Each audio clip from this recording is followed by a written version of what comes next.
Hi guys, so when I play Dungeons and Dragons, I'm generally either a druid or I'm this chap. Yep, I like to be a nice big paladin, full plate armour, nice and chunky, high armour class, and basically built like a tank. But the thing that always makes me laugh is I could be a female paladin and look like this. And yet I've still got the same armour class, do the same damage, but yeah, as you can quite clearly see, there's not a lot covering her modesty. But yeah, still the same armour class, which is always funny. So especially when you open up a chest and there's armour class in it, and obviously everyone gets to decide who wants to wear it. Yeah, you can either look like this if you're a male, or look like this if you're female. Or I suppose you could swap them around and the male could look like the other one. But yeah, either way, the funny thing is they both give the same amount of protection.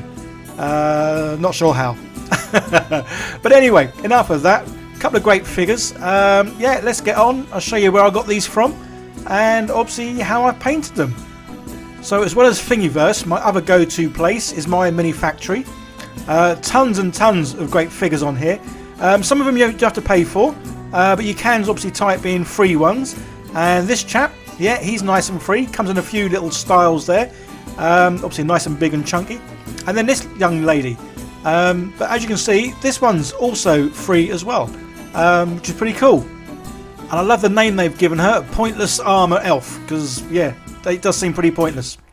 So usual sort of thing guys, download the files, stick them into the software for my Anycubic Photon M3. Yeah, the guy here though, I had to do my supports for him. Yeah, I'm not the best at doing supports. I generally go a bit over OTT and put tons in there, but obviously I'd rather he came out with tons rather than it sort of failing. And then yeah, as you can see, stick on a USB, pop it in the side, couple of buttons, hour or so later, and here we go. So one of the big differences when I do my own supports is they don't generally come off as easy as obviously when the professionals do it, and sometimes there is more cleaning up. Yeah, again, I'm not very good at doing supports. I just generally chuck supports everywhere. So sometimes there's too many and they can be in some awkward little places. But yeah, generally he's come out pretty cool. And obviously the young lady here, she was done professionally and professional supports, and yeah, they come away so much cleaner, so much easier, and yeah, she just sort of falls out of it almost, and definitely a lot less cleaning involved. But that being said, yeah, they both come out reasonably well there, I think. Nice height sort of comparison. So usual thing, stick them on the old bit of cork with some blue tack, and then primed in white, just because I do like to use the old speed paints, and obviously that goes on rather well with the white. And yeah, so basically the colour scheme for both of these, pretty simple. Obviously going to do the armour first. As you can see, obviously the chap, well yeah, he's definitely got a lot more armour. So yeah, he took obviously a lot longer than she did to do obviously all the plate mail. But yeah, I love how he looks. He's a nice, solid, chunky guy. Obviously I do love shoulder pads. So he's got some good big shoulder pads, obviously a nice big helmet there, and obviously a mighty weapon. Hoo-ah. So yeah, he looks pretty cool. If there's any figures you guys would like to see me 3D print and paint, by all means let me know in the comments guys. Just because I am sort of trying to get a nice collection of figures. Because obviously I am looking at doing my own D&D campaigns for my house soon, or my flat. So yeah, so I'm looking to get a nice big collection of obviously heroes, as well as all the creatures, monsters, and well, anything else that can be out there in the old D&D world. So yeah, let me know if there's anything you want to see me do, and yeah, I'll see if I can do them maybe next time.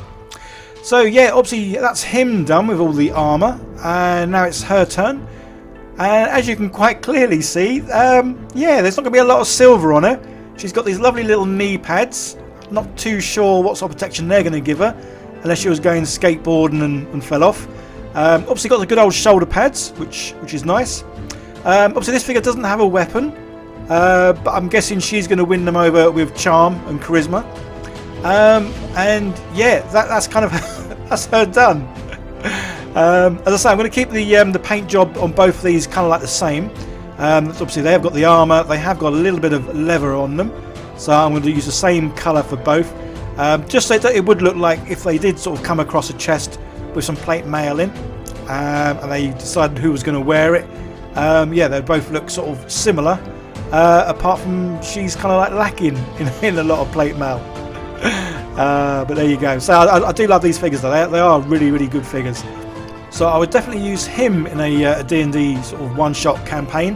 Her, I'm not too sure, but maybe she could be some sort of seductress that sort of lures men to their doom somehow. Who knows? I wanted to say a big thank you to all my patrons and sponsors for supporting the channel and helping me keep producing videos each week. So cheers guys, means so much to me. And I promise I will start posting more behind the scenes stuffs over on my Patreon page. So the elf is actually wearing a leather top, obviously quite a skimpy top. So from the back you can obviously see it, but when I turn around, yeah, I don't know what happened to the rest of her top, but it seems to have sort of disappeared there. I think it's one of those things where you buy something off Amazon and sometimes they look really big, and then when they turn up they're a few sizes too small. And I think that's probably what happened to this poor lady when she ordered her, well, her top. It didn't quite match expectations. So that's their armour and clothing done. Now onto the skin. So I'm going to use the speed paint skin here. I have used it, well, I've only used it actually a couple of times. Once I was really impressed with it, which was kind of the first time I used it. And then the second time, yeah, not so much. It kind of came out a little bit blotchy. So I thought I'd persevere. Third time lucky and all that. And yeah, I'm going to use that the speed paint sort of skin tone just to sort of see how this comes out. Obviously, she's definitely got more skin on show. Whereas him, well, I think it's just basically his arms. Obviously, he didn't skip arm day. He wants to get them arms out and show them off. So it's his arms and there's a little bit of his neck you can see. But other than that, obviously he's well covered, which, yeah, you should be. If you're going to be a paladin, leading the battle, going in front, you want to make sure you're protected.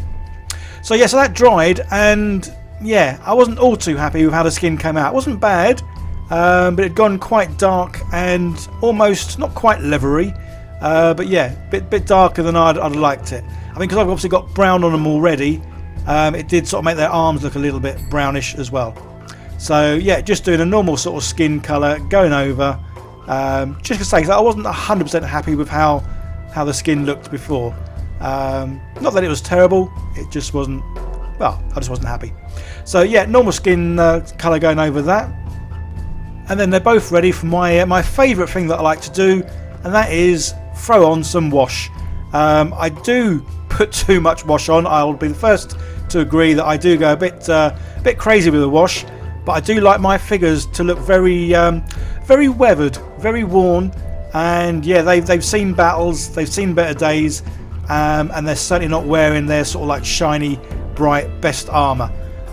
So yeah, I do go over the top, but again, it's everyone's preference. I do like this sort of look. I know some people will be like, oh yeah, that's far too much, but hey ho, these go on my game.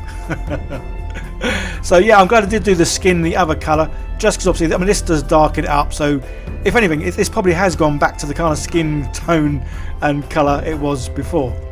So yeah, obviously she needs plenty on her chest just to get a nice bit of cleavage going on there, and then just, yeah, smother her in loads and loads of the wash. Although when it all dried, I say it dried really nice, I was happy with the result. But then I think, I know what I'll do. I'm going to go over with some of the original colour, and just go over the sort of the highlights or the edges, the proud sort of bits. So yeah, I'll do this with everything really. I'll go over first with some silver. This isn't something I always do, but I do it occasionally. And yeah, I think the results, they're very subtle. You can only just about notice it, but I think sometimes that's best when it is subtle. So obviously all the raised areas get a nice little bit of silver paint here, and I even do it with some of the skin as well. I go over and apply a little bit to the skin, and there we go, that's them both done. And yeah, I'm pleased with how they look. Say he will definitely be using the campaign, her, yeah, maybe. Anyway, enough of that, let's roll some proper glamour shots and see them in their glory.